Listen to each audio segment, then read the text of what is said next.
Haymaker. I think Joe. I think Joe's going to land the significant ones. And I definitely know KSI is very fast. He's young. He's fresh. He's got a great team around him. Everyone at London Shoot Fighters, I know, really do believe in him. They've put him in his own comfort zone. I've listened to a lot of what Marius had to say about him, his head coach. And KSI has actually been to my gym to train. When I was training to fight Joe Fournier, KSI was actually in my gym training because Marius trained me for that fight. So I've seen KSI behind the scenes. I know what he's about. I've seen him spar. I've seen him hit the mitts in the bag. That was a year and a half ago. I'm sure he's improved significantly since then. That version of KSI, in my opinion, wouldn't last the distance against Joe Fournier. Even though Joe Fournier is 40, even though that he's been living in Tulum and Dubai and all over the world in nightclubs, he lives quite a very clean life. So there's no real miles on the clock for Joe. But I think I've seen him spar world champions, professional world champions, and hold his own.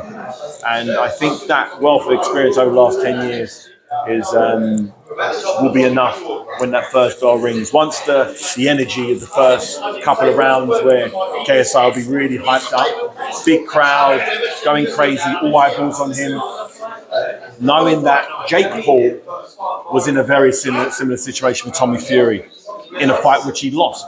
No, very few people in that on Jake Paul's team believed that was a version of reality that could take place, but it did. I thought after that happened that maybe KSI's team would think, in actual fact, maybe we might have bitten off more than we could chew. But they didn't. They doubled down on it. They really wanted it. They wanted to prove that they could fight the real professional. A professional who's unbeaten in 9 professional boxing matches. They want to take his scalp. You have to respect it. You have to respect anybody who isn't a natural-born professional fighter, who's only come to it very, very late, who's already a multi-millionaire, doesn't have to box. You could just sit on a beach and chill for the rest of his life. But he's decided to put himself in the most uncomfortable situation, a boxing match, not against 2 non-boxers, that's one thing, but against a professional fighter who's coming to win, who's a lot bigger than you are, got a 100% knockout ratio. It's a bold move. And I'm like, respect to you, but they got it wrong. They've miscalculated this fight, and they must think Joe's older than he is or slower than he is. But it's going to be fun. It's going to be entertaining, and I'm just hoping Joe takes it seriously. He said he's going to carry on partying. I hope he isn't. I hope he's going to. He's going to need to take it seriously.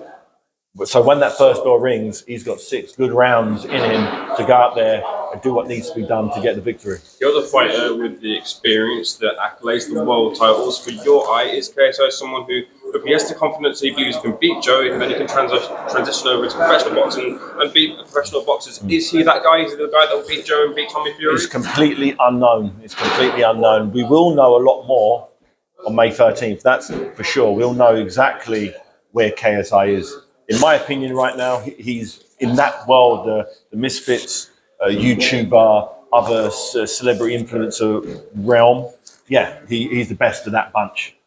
But now we're going into the professional game. It's a different sport. The fighters that you're getting in the ring with aren't just doing it for the first time. He's been doing it for 10 years at a very high level. He was ranked in the world in the top 10 by the WBA. That's a legitimate top 10 professional boxer. A few years ago, but at some stage in his life, that's where he was. So you can't dismiss that. You cannot dismiss that experience. You can't dismiss that he's fought in the O2 Arena a few times. He's fought in front of. I remember Donald Trey. He fought me. He had an exhibition fight with myself. I went 8 rounds. Didn't get knocked out there. So he's been around. He's seen it. He's done it. It's a bit of a dirty fight. He comes in with his head, elbows. He's going to give KSI stuff that he's never seen before. There's one thing KSI. I heard. Alexis earlier talking about the training, sparring. I get that. That makes a lot of sense. But Joe's been in there against world champions where he's the sparring partner. Joe was the sparring partner. When KSI has his sparring sessions, KSI is the champion. He brings the sparring partners in to spar with KSI. They're there to fit him. Where Joe's been on the other end of it, where he's been the sparring partner, getting bashed up by James DeGale, legitimate world champions. And he's hung in there. He's taken his licks, he's learned, he's battle hardened. And I think Joe takes a lot of that confidence going in there against someone who isn't a professional boxer. But Joe does need to understand that the physicality of KSI is not to be ignored. He is very fast, very powerful, athletic, dedicated, so it just makes it very, very interesting. Last one from me, David, quickly. You look in tremendous shape. Any offers come your way? I've always got offers coming my way, but I'm happy doing. I'm happy on the safe side of the ropes. It's a tough game, boxing, and I'm happy bouncing around the world, having fun, enjoying life, and watching other people and assisting other people. It's been nice to assist Joe coming through his career. I remember when we sat down before he turned pro. He wanted to achieve as much as he could. We've come a very strange route around it. Like if you work it out, he's earned more money in boxing than I earned up until I was a heavyweight. So all the money I earned from my first 20 fights, we've been an undisputed cruiserweight champion. He's earned more than that. Just doing it the way he's doing it, bouncing from different federations to different sports. Did the thing on Triller a couple of times. Here he's on Misfits. And it's nice to advise and assist, boxers who he knows he's not going to fight Bivol. He's not going to be the light heavyweight WBC, WBA champion. He's not aiming for that. He just wants the biggest possible fights to raise his profile and earn a bit of dough along the way. And he's done that, with 9 fights. I think I'm really proud of what he's done. He always kept himself in good nick. Even when our fight was announced, it was 5 weeks. We had 5 weeks. We both turned up in great shape. We both look after each other. We've been friends. So we train every day. It's just one of the things that we do as part of a healthy lifestyle is looking after yourself because you never know what's around the corner. And here we are. This fight only got announced a week or so ago. And he's already in shape. He's only 20 pound over the 180 pound limit. So he's a healthy human being who is always ready to take the opportunity. And here it is. And he gets a slice of the pay-per-view on this one. I assume the numbers are going to be great because people are going to, this is KSI taking his first fight. So the numbers on the zone are going to be great. So it's an interesting time in boxing. Where going down the amateur turn professional and going for a legitimate world title isn't the only option for people. So Joe's done things very, very unorthodox. And here he is. He's still got his faculties about him. He's earned millions. And he's healthy and he's happy and he's getting in the ring against someone who hasn't had a professional fight yet. So there's other ways to go around this boxing game. David, what's your reaction to Anthony Joshua's win over Jermaine Franklin? I thought he won it conclusively.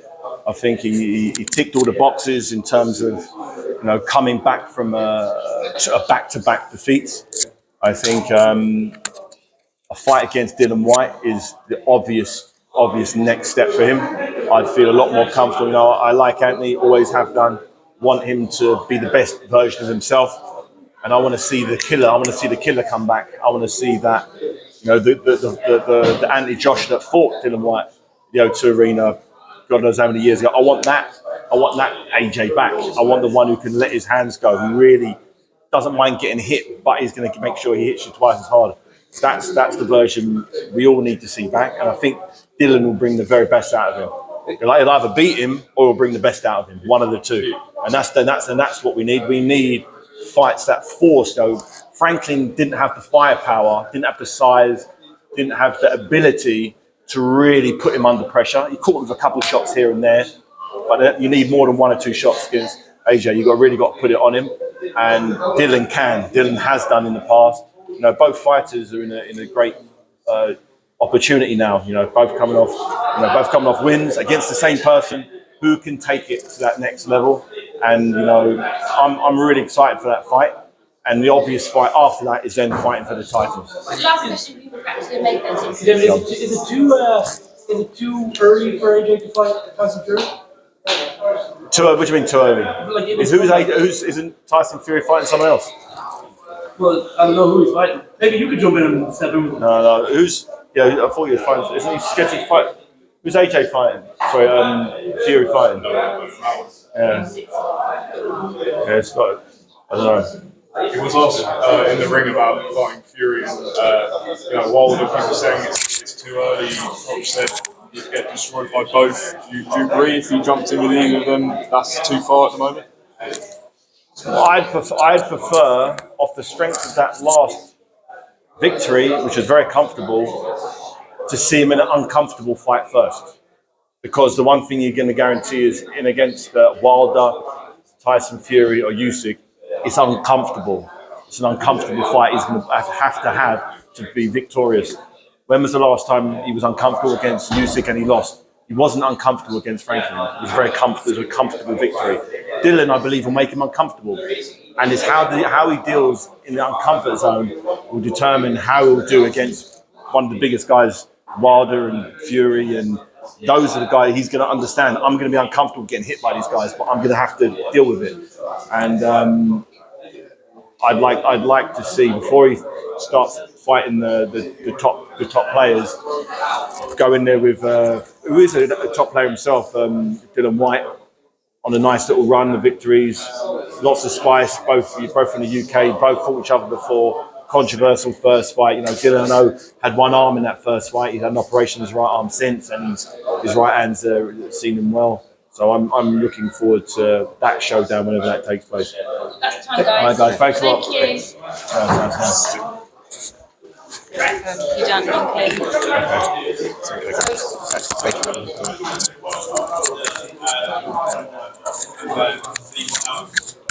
If nothing else, then I'd say